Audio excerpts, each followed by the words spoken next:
Hi folks, welcome to the A Minute to Midnight Show. I hope you're all having a good day. Lots and lots seems to be happening in the world so rapidly it's hard to keep up. Sometimes it's mind-blowing.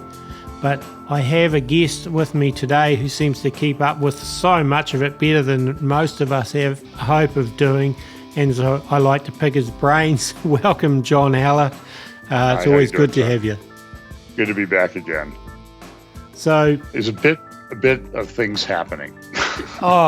Just hard to keep up with it all. And I thought maybe the first thing to look at would be briefly at least the 2023 Sustainable Development Goals, the summit that the UN held just recently, about a week or so ago, and where leaders from all over the world got together and basically decided to push the Agenda 2030 goals faster to make sure that they are established by 2030. So what are your thoughts on it? Well, it was an interesting week, and I kind of got myself in trouble with some of the stuff I've talked about recently because I sort of focused for my update that I did for church yesterday on a little bit on the geopolitics side, although I had this whole AI side and everything else, and I didn't even really get as much to the sustainable development goals that I want. But I did play a video. There was a meeting held while they were having the UN General Assembly meeting, and all the world leaders that felt it was important enough to come in to speak and give their little propaganda speeches. They had the Sustainable Development Goals meeting as well. And one of the videos they put up, they talked about AI a lot being tied into the Sustainable Development Goals. But then they say, well, we're at the halfway mark, because these things came out in 2015. It was the Agenda 21, then it became sort of morphed into Agenda 2030. And they have these 17 Sustainable Development Goals. And so they made a very big deal about the fact that they're at the halfway mark now, and they have 7 years left to get everything done by 2030.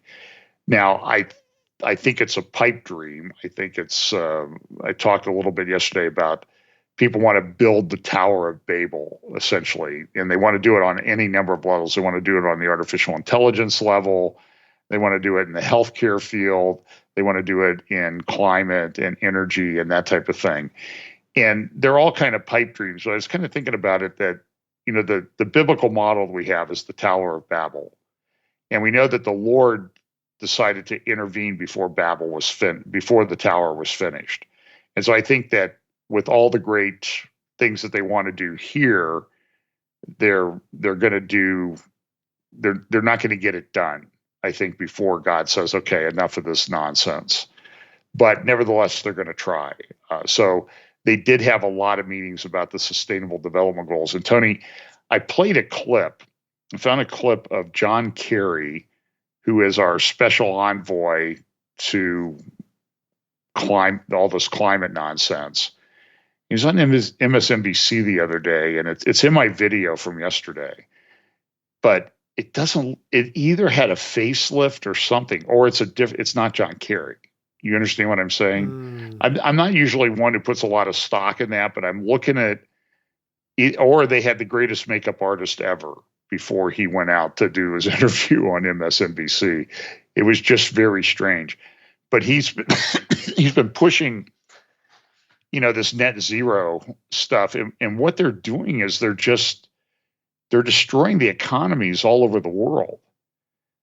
He was complaining in the MSNBC interview that China was not going along with it. China's opening coal plants, and China's opening coal plants about the rate of, I hear, like two a month or two. Wow. It's way, way more than anybody else in the world.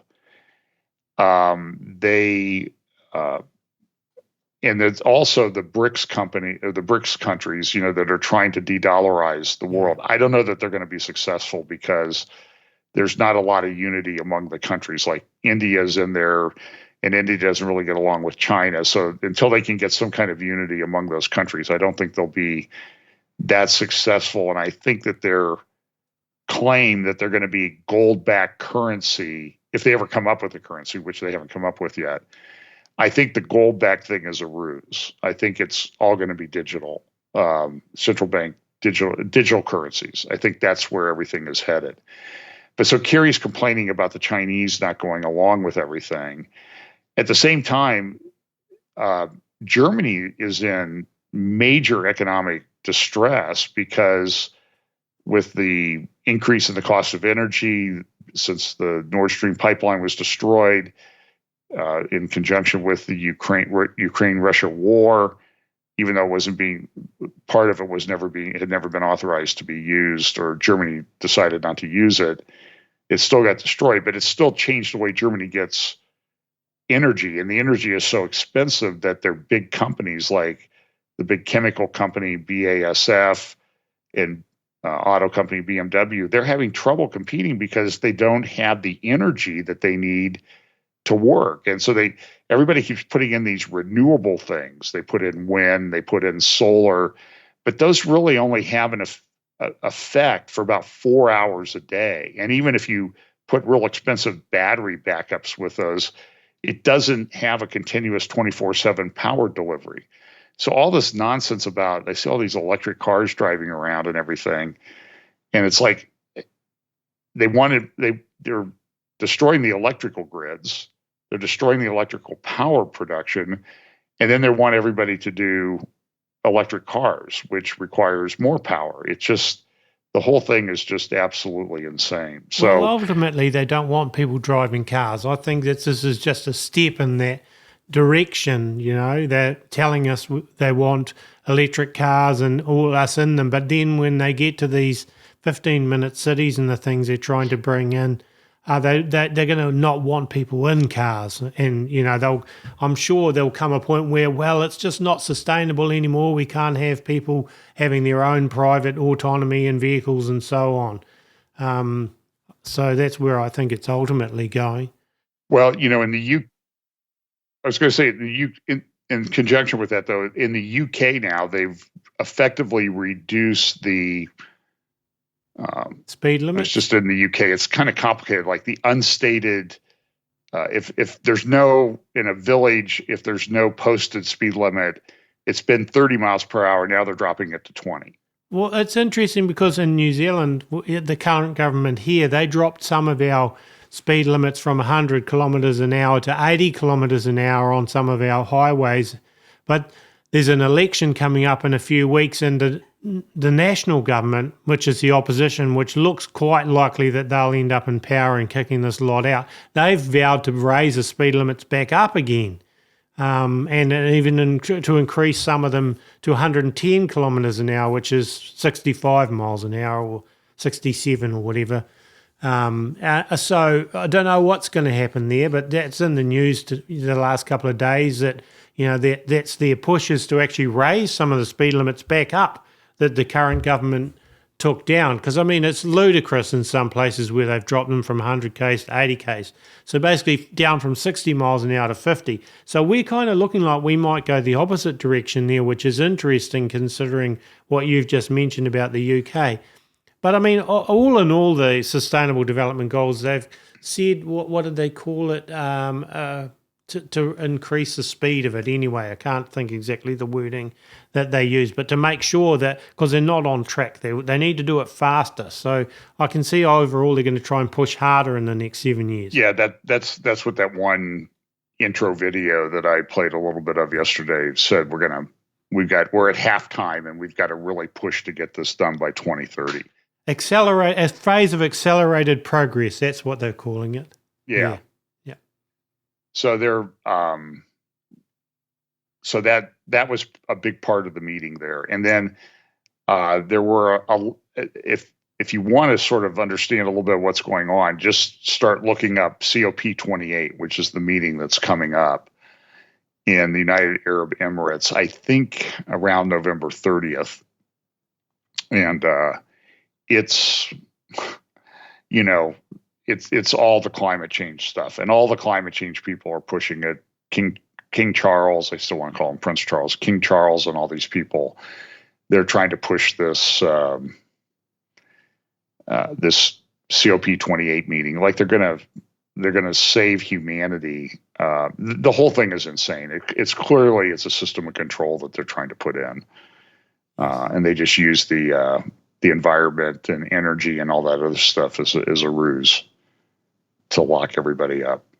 Yes, well, and if you speak against it in any way, I can see that's going to get clamped down upon in the future because, you've got this EU Digital Services Act, which will police the internet more strongly to get rid of any disinformation, and it'll affect the world. Just because it's a Europe, it's not just going to affect Europe, even though it's a European Union, because it will affect all the major tech companies. So they'll end up shutting down dissent, I'm sure, when they need to. Well, the penalties are incredibly severe too. I mean, they're focused on like the 19 biggest internet companies like Google and those type of companies. But the penalty is like 6% of your annual revenue just to start. It's taken away a pretty big chunk of people's profit margin. And who decides what's disinformation anyway? Well, they'll have their fact checkers there to flag. Basically, they'll decide what is disinformation based on it. If it doesn't agree with what they want you to say, it'll be disinformation. So, the president of the EU, Ursula von der Leyen or whatever, she said, "We're bringing our European values into the digital world with strict rules on transparency and accountability. Our Digital Services Act aims to protect our children, societies and democracies. As of today, very large online platforms must apply the new law." See, they always use this, we're making it safer and better and happier and there'll be less poverty and all of this stuff they sell people, a complete load of rubbish, but to make it sound acceptable to everyone. So that's the way they're going to roll this thing out, so that, John Haller, you cannot speak against climate change because you're a public threat. It's a danger to the public. You can see that coming. Or when the next pandemic comes out, you can't, we saw with COVID. So it'll all be all this now things that they're putting into place will be able to ramp up the censorship when they really decide to. So when Ursula von der Leyen, she released a statement in conjunction with the G20 meeting that they had in India last week. It seems like it was 2 weeks ago, but it was just like a little. It was just, I guess it was 2 weeks ago. And she said the future is digital, and one of the things we look forward to is digital identity that they want to put out, and we look forward to the working with the World Health Organization on that, because that's sort of the gold standard as to what they want to do. And we know what they said about digital passports and that type of thing in the G20 meeting that took place in Indonesia last year, that they want to bring these digital passports in. So it's all on track for that.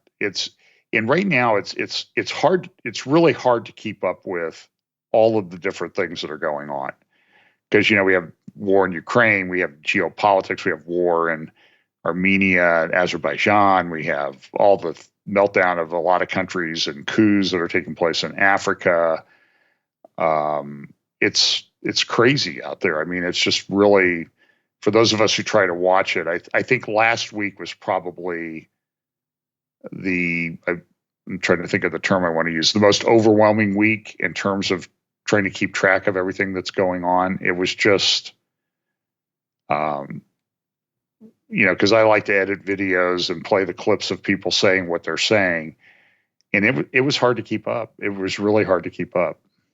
Well, another facet of this, what you just mentioned about the digital identity, well, in association with the UN meeting, the SDGs meeting, the Kazakhstan introduced a digital family card, or they'd already introduced it, but they brought it out at the UN, and it supposedly touted as reducing inequalities, which is Sustainable Development Goal number 10. So again, see, they're using this, we're trying to make it fairer and there'll be no, leave all poverty behind and all that, when it's really all about control.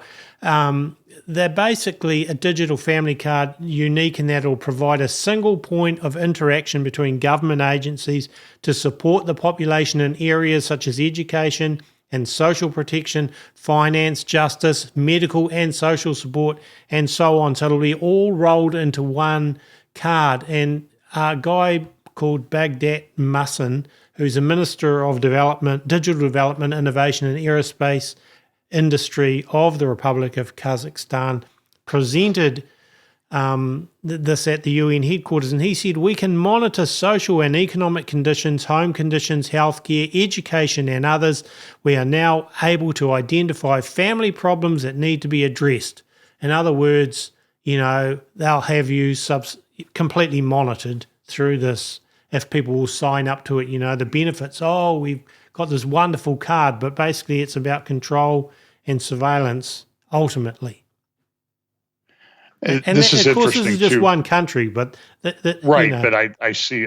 While you're talking about this, because I had not heard, or this had not crossed my radar yet, about the digital family card in Kazakhstan. Okay. And so I'm looking at the website now, and it's interesting on these websites when like all these governments are doing things now, they all incorporate the colors that are associated with the Sustainable Development Goals. They have that circle with the multicolors. Mm-hmm. And when the UN was having meetings, they had the UN General Assembly chamber. They had the big bars of color in the background. I was looking at some old videos, old in the sense of within the last couple of years, of then Prince Charles at Davos in the World Economic Forum. And when he's speaking, they have, like right above his head, they have a multicolored crown of the Sustainable Development Goals colors. Mm-hmm. And it's like, it's so very creepy. And a lot of people just don't even pay any attention to it. But there's a big plan in place, and it's all about, diversity, equity, inclusion. I see this on the Kazakhstan website about how they want to digitize every family. And the concern of that is, when I look at some of the things going on here in the U.S., so California comes out with a new law. I'm going to say AB 597 or 587 that just passed and was signed into law.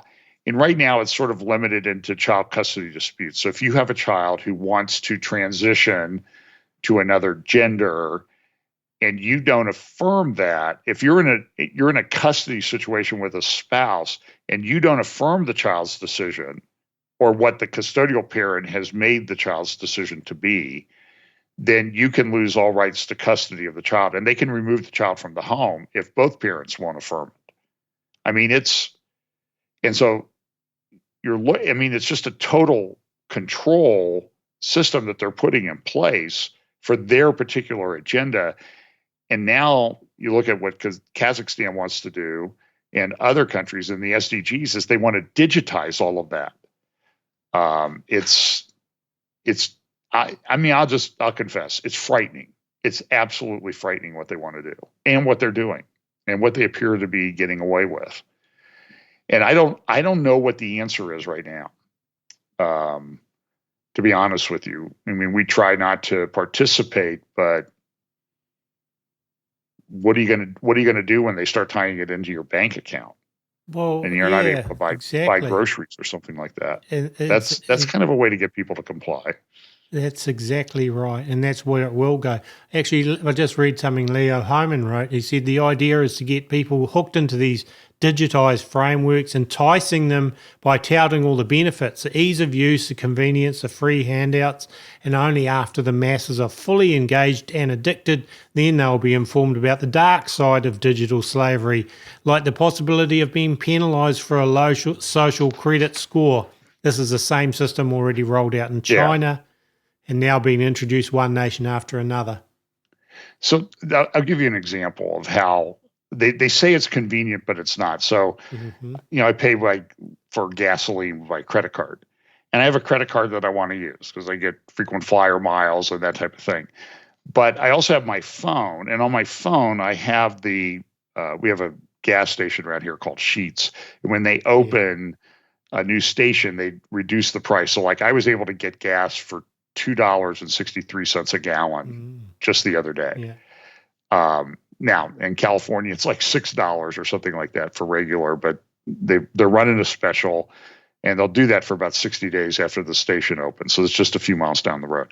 But they have if you want to get an extra 3 cents off, they have an app, and you just wave the barcode on the app at the gas pump.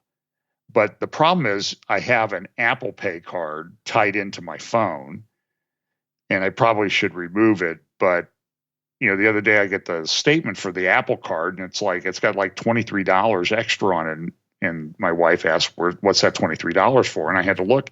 And what happened was when I was paying at the pump, I was waving my card, but it immediately flipped over to the Apple Pay card because it said, well, there's somebody asking for a payment close.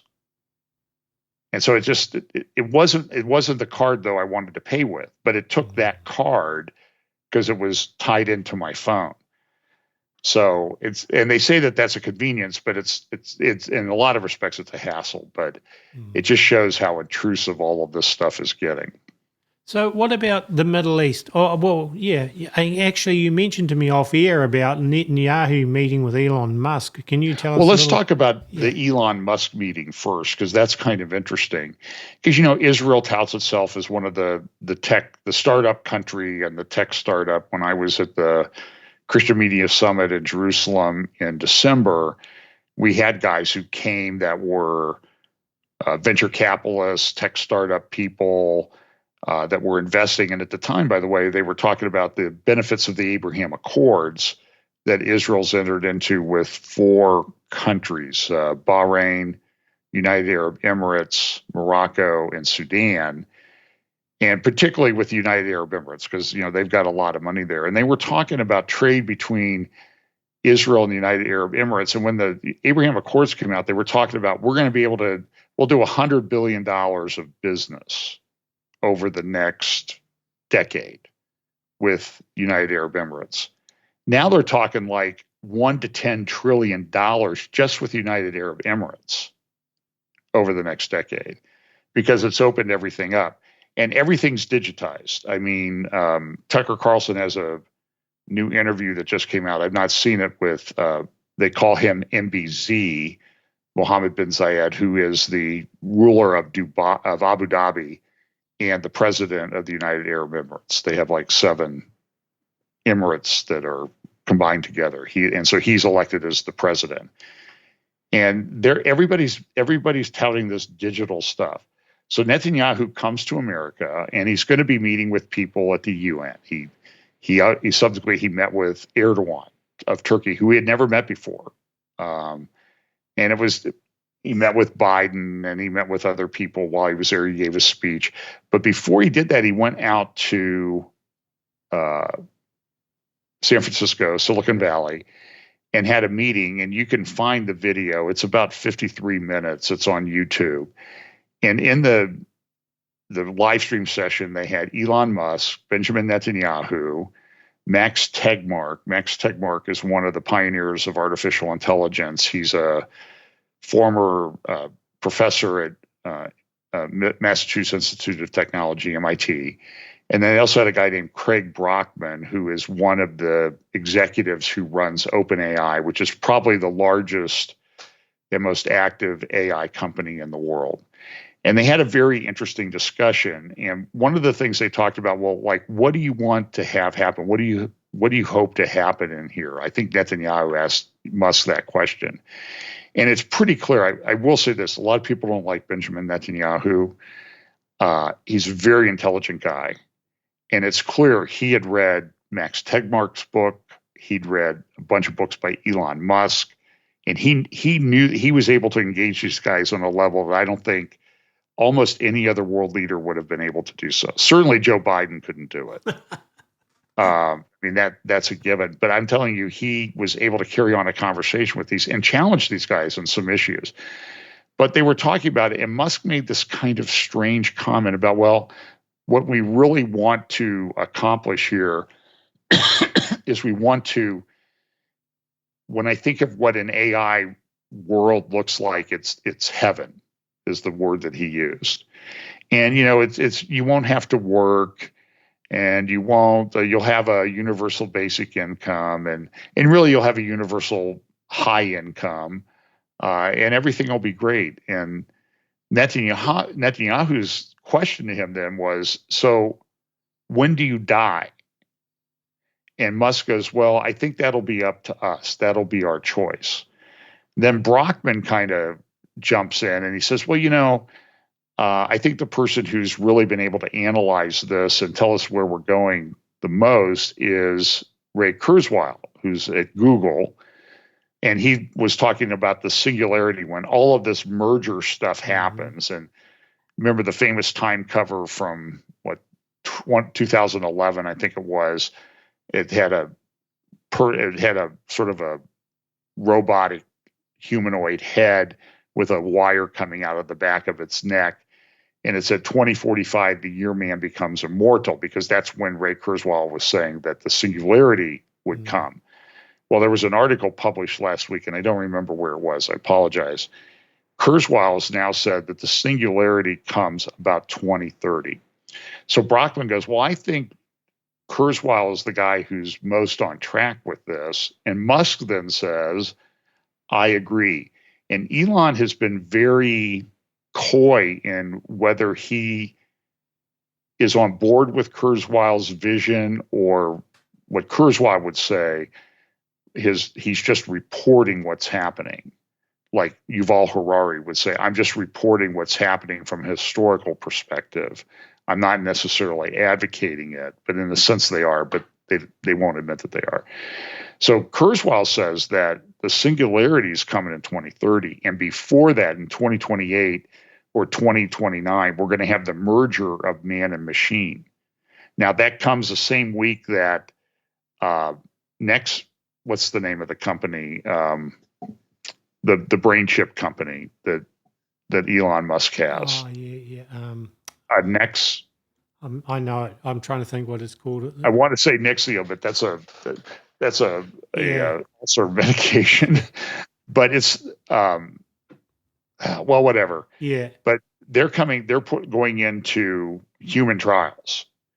And Musk says, well, there was big reports that monkeys died during the trials of the chip that they get. But Musk says, oh, that's not true. But then Wired magazine came out with a pretty big article debunking that. But then it was a very interesting conversation that they had. I mean, I'm very interested that they've touted Ray Kurzweil. I've seen interviews of him from years and that back, and the guy is just, he's like a mad scientist, really. And he was talking to one of them about spreading computronium throughout the entire universe.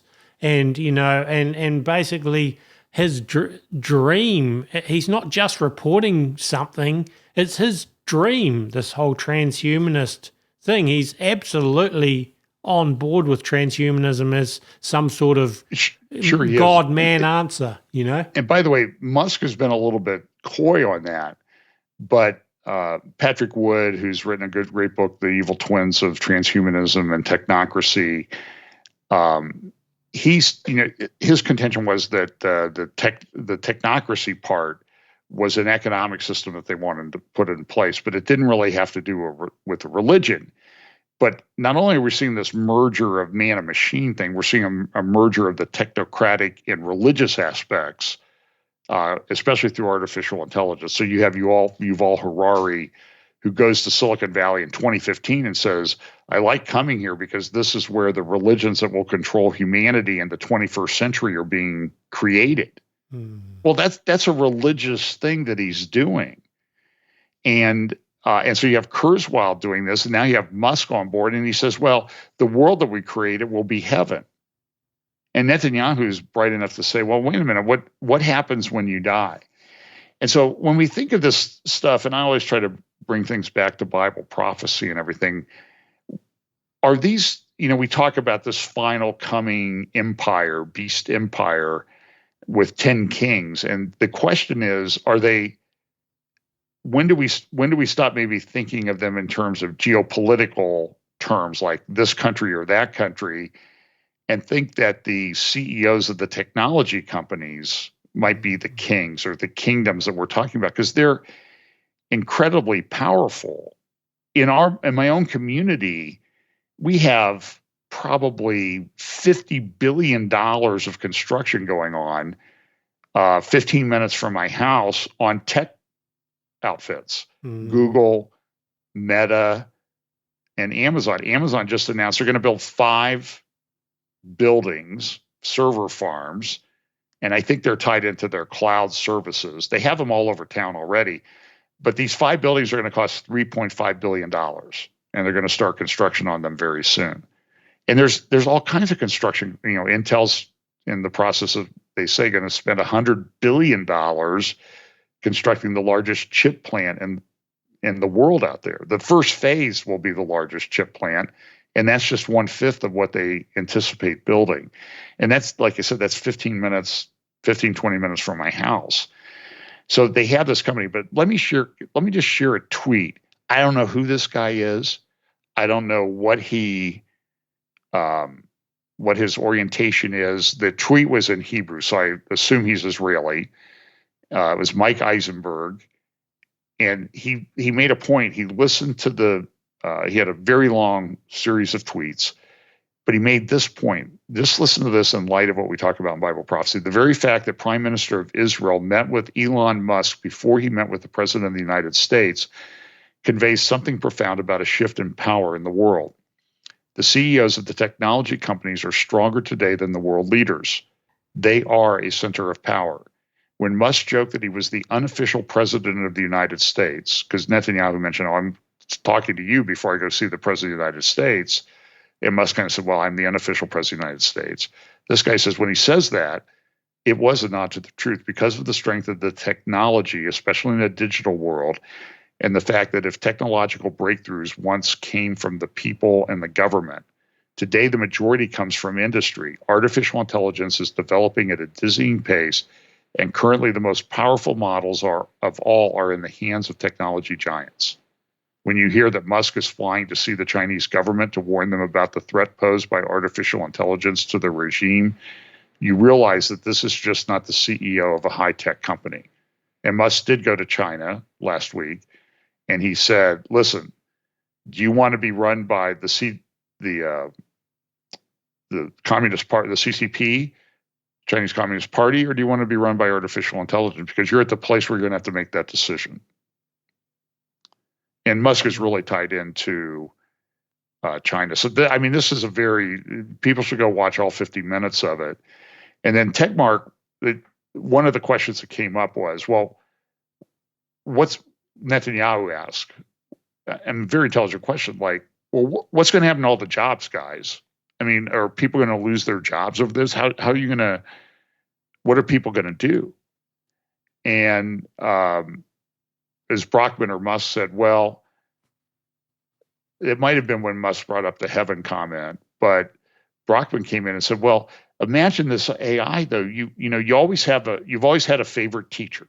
Everybody's had a favorite teacher growing up, someone that really helped you learn and get you on the right track. He goes, imagine having that AI for everything in your life. You understand how comprehensive it is that they want to make this. They want it to be relied on for everything. And he said, so we'll have all this great stuff. And then TechMark chimes in at some point and he says, well, I don't think the question is, what are humans going to do when all of this comes for jobs? The question is, are there going to be humans? So it was a very profound 53-minute, 54-minute thing. You can find it on YouTube.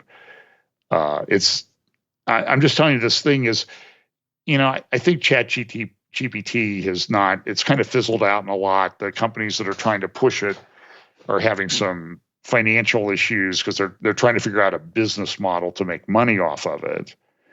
But I'm not so sure that that's not the distraction part of AI, because it's being used in weapons systems and that type of thing. Israel announced they have a AI gun.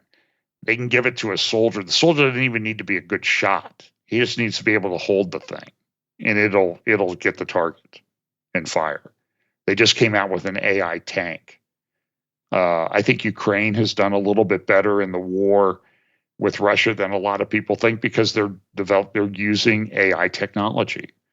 They were using Starlink, internet. I think that might have been taken away from them by Elon Musk. But in any event, a lot of technology. There's a company, I can't remember the name of it. The CEO of that company was speaking at Davos, and he's almost like the assistant defense minister for Ukraine, because they've made the systems available to Ukraine to use in the war with Russia, and that's helped them perform better, punch above their weight class, I guess is the way to say it. So it's crazy. It's just insane what we're seeing happen.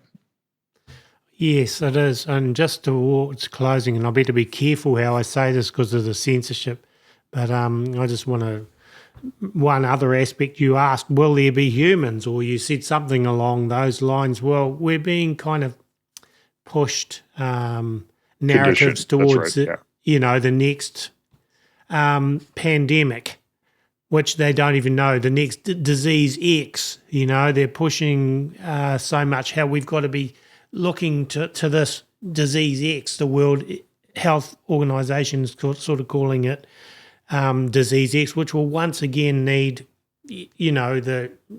what people are getting in the arms to be engineered and delivered in record time. I mean, they don't even know what this next, disease is going to be, supposedly, or maybe they do because it's, Well, maybe they don't, because one of the concerns that's been expressed with the way that AI is able to analyze biological systems is that there was a paper that came out, and again, I don't have it handy because there was a paper that was published, and it said, we're concerned about where this is going because these AI systems can create pathogens far more quickly than we were ever able to do it before. In the 60 Minutes report back in early April, Scott Pellig on 60 Minutes, he interviewed one of the AI company guys, and they were talking about, we wanted to figure out a way to create, and by the way, the AI kind of came into our forefront with ChatGPT's release in November of last year. But they've been doing this AI stuff for a long time. And he said, so we wanted to figure out, how could we figure out a way to analyze the three-dimensional structure of all of the biological proteins. And there are 200 million of these biological proteins. And once they get the three-dimensional structure, then they can figure out a way to change those structures. They used to say the rule of thumb was it took a PhD research scientist 5 years to figure out one. They worked on a system for 2 or 3 years, and they figured out a way to do it, and they were able to do all 200 million biological proteins in literally minutes compared to what. And so they did 1 billion years of PhD research time in effectively minutes or hours to do this. But they can do that with DNA. They can do that with RNA. They can do that with all these other aspects of health. And so I kind of view the health, and I think you do too, the health benefits of AI as the entry-level drug to complete and total control. And then you couple that with whenever this new disease X, whatever it is, it's going to kill millions or billions or whatever, as in their simulation that they did a few months ago, catastrophic contagion was a simulation I'm talking about. But you had, with this new censorship law, that we mentioned before, the EU one, Bill Gates had said back on December the 24th in an interview on Al Jazeera that in preparation for the next pandemic, we have to moderate some of the insanity online that, prevents people from helping themselves. In other words, with the COVID, pandemic, what they're calling disinformation and misinformation, all these frontline doctors and all the other people, they'll be shut up. We'll all be shut up in the next pandemic, and they'll have the AI, etc., to do the fact checking because it'll all be programmed to something that doesn't agree with whatever the WHO is saying. Then we'll be all shut down. I can just see it coming, John. It's just a matter of time. Yeah, it's coming very, very quickly, and I would say Netanyahu did. I don't know that there was any better world leader who could go in and hold his own in a conversation with these guys. And so, he mentioned that. Here's a quote from Netanyahu, and the thing he says: you have these $1 trillion AI companies that are produced overnight, and they concentrate enormous wealth and power with a smaller and smaller number of people. That will create a bigger and bigger distance between the haves and the have-nots. And that's another thing that causes tremendous instability in our world. And I don't know if you have an idea of how you overcome that. And they didn't. They talked about, Brockman said something about a rising tide lifts all boats. But then he didn't have any, and we need creative solutions on this. But he didn't have any. And that's the problem, is this thing is rocketing forward with no standards or breaks. And that's very concerning. Now, in terms of a Bible prophecy worldview that we have and share, this is very much an apocalyptic thing that's happening. So this is end time stuff. It totally is. So let's finish the conversation by just telling the listeners, John, what you think as Christians we should be doing at this point. Boy, you need to really be sure of your walk with the Lord. That's for sure. You need to make sure you're saved. You've accepted the gospel of Jesus Christ, because I really don't know what the best way is. I mean, Tony, there's so many things going on the other side of the ledger with food supplies and the price of things. Pam and I went out to lunch a week ago. We each got a Reuben sandwich. No drink, no tip. We had to go pick up our sandwich ourselves and bring it to the table and clean up. So we didn't have to tip anybody. It was $32 for 2 sandwiches. I tell you, John, when I was in the US, and recently, and then back in New Zealand, I can tell you that food prices in the US are crazy. It's cheaper to buy food in New Zealand, and prices have gone up here a lot. But compared to over there, it's cheaper. I mean, far out. I was staggered how expensive food is now in America compared to 3 years ago. Anyway, that's just beside I think people need to do, they need to do personal preparation. Yes. I mean, I really think that you need to kind of get your personal financial house in order. I think you need to have some food stored up. Mm-hmm. I think you need to have some alternate places to go. I mean, Russia keeps threatening nuclear war, and then we keep doing things to poke the bear all the time. And I'm concerned about the way that that's going. So I just think personal preparation, we're at the point where you got to do that. And I know it's hard. I know it's difficult when everything costs so much to do that. It's, I don't know what the answer is. I think you need to get in fellowship with other people, like-minded people, and talk about these issues. But we're on the cusp of some very. If you think we've seen change so far, I don't think you've seen anything yet. I think there's a lot of things coming. So I don't sit around in fear. I have a fairly normal life, but I also pay attention, and you need to inform yourself. You need to pay attention to what's going on, so that, because things may be very local at some point in time, you may have to make localized decisions as to how you're going to react. And I just see that there's increasing breakdown in society.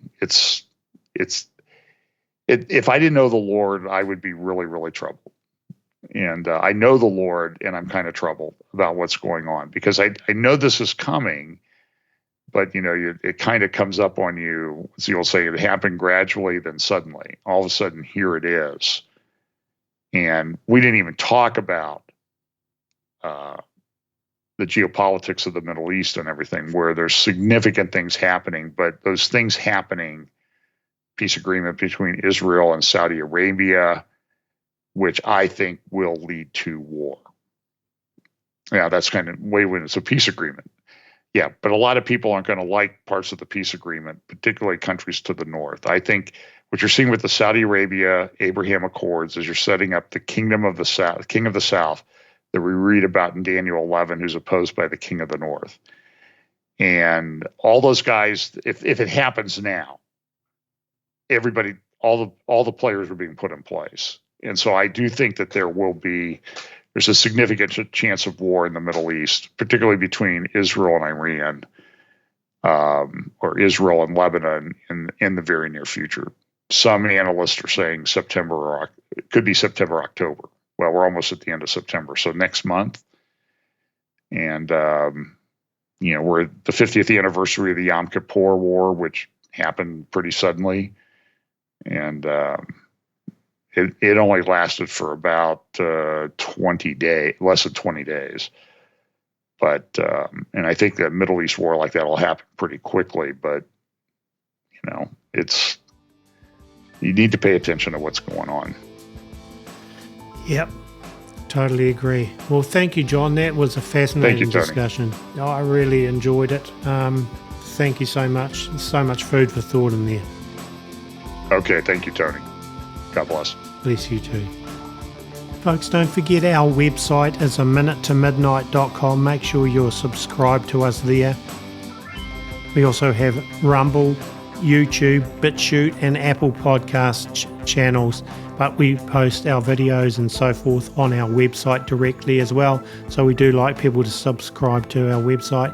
And A Minute to Midnight is run 100% by donations. Greatly appreciate the people that do donate to help us keep it running, and if you want to do that, you can donate at aminutetomidnight.com. And the music used I've written, played and recorded. So God bless, folks, and God willing, we'll be back with another Minute to Midnight show in the very near future.